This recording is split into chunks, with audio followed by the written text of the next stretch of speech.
Hello अस्सलाम वालेकुम दोस्तों। जॉन लिली एक ब्रिटिश राइटर था। उसके एक फ़िक्रे ने आलमगीर शोहरत हासिल की थी। मैं भी आपके सामने ये फ़िक्रा दोहराऊंगा और मुझे यकीन है कि आप में से बहुत से लोगों ने ये फ़िक्रा सुना होगा। जॉन लिली ने 1578 में अपनी किताब में लिखा था, all is fair in love and war, यानी मोहब्बत और जंग में हर चीज़ जायज़ होती है। हम करीबन रोज़ ये फ़िक्रा बोलते और सुनते हैं और मोहब्बत और जंग में हर चीज़ को जायज़ बनाने की कोशिश करते हैं। ये फ़िक्रा एक बार हिंदुस्तान के मशहूर हुक्मरान टीपू सुल्तान के सामने भी दोहराया गया था। मैं इस वाक़े को बताने से पहले आपके सामने टीपू सुल्तान की वो चंद खुसूसियात, चंद बातें बताना चाहता हूँ जो मुझे लगता है बहुत से लोगों को मालूम नहीं होंगी। मसलन टीपू सुल्तान एक महज हुक्मरान नहीं था, वो एक स्कॉलर था, वो एक अच्छा सिपा सालार और शायर भी था। टीपू सुल्तान मुसलमान था, लेकिन उसने पूरी ज़िंदगी हिंदुइज़्म पर रिसर्च की थी। वो हिंदुस्तान का पहला हुक्मरान था जिसने इंडिया में बाकायदा चर्च बनवाया था। वो बैक वक्त 6 ज़ुबानों का माहिर भी था। वो हिंदुस्तान का वाहिद हुक्मरान था जिसने अपनी रियासत में जागीरदारी को ख़त्म कर दिया था।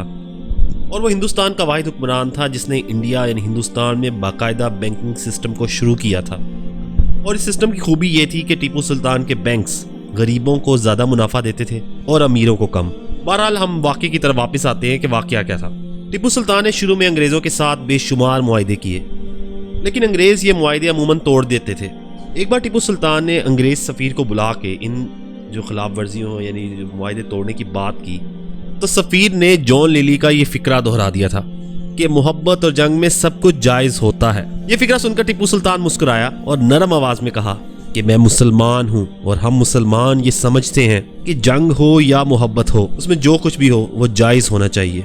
मैं इस फ़िक्रे में मोहब्बत और जंग के साथ साथ सियासत को भी शामिल करना चाहता हूँ, क्योंकि जॉन लिली के फ़िक्रे की तरह सियासत के बारे में भी कहा जाता है कि सियासत में भी कोई चीज़ परमानेंट नहीं होती, क्योंकि इसमें आज के दुश्मन कल के दोस्त होते हैं और आज के दोस्त कल के दुश्मन होते हैं। और सियासत के बारे में कहा जाता है इसमें कोई चीज़ हरफे आखिर नहीं होती। लेकिन मैं समझता हूँ कि सियासत में भी कुछ एथिक्स होने चाहिए, इसमें भी आपका कुछ लफ्ज़ आखिर होने चाहिए, आपकी कुछ बात होनी चाहिए कि लोगों को आपके एक एक लफ्ज़ पर यकीन आ जाए।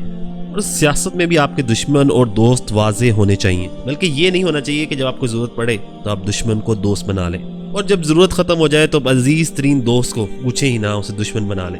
मोहब्बत हो, जंग हो या सियासत हो, इसमें इंसान का करैक्टर होना चाहिए, क्योंकि करैक्टर के बगैर आप मोहब्बत तो हासिल कर सकते हैं, आप जंग भी जीत सकते हैं और आप हुकूमत भी ले सकते हैं, लेकिन आप लोगों की दुआएं, उनके दिल, लोगों के जज्बे फतह नहीं कर सकते। और सियासत में अब इसी चीज़ की कमी है। सियासतदानों के पास सियासी जमातें तो हैं, वो सब कुछ है, लेकिन करैक्टर की कमी है। सियासतदानों के पास इज्जत, मोहब्बत और दुआएं नहीं हैं, क्योंकि इन लोगों ने जंग और सियासत में हर किस्म के नाजायज़ को जायज़ समझ लिया है। इस वजह से हालात इनके हाथों से निकलते चले जा रहे हैं। तो ये थी आज की कहानी, आज की बात। अगर आपको अच्छी लगे तो मुझे ज़रूर बताइएगा। अल्लाह हाफिज़।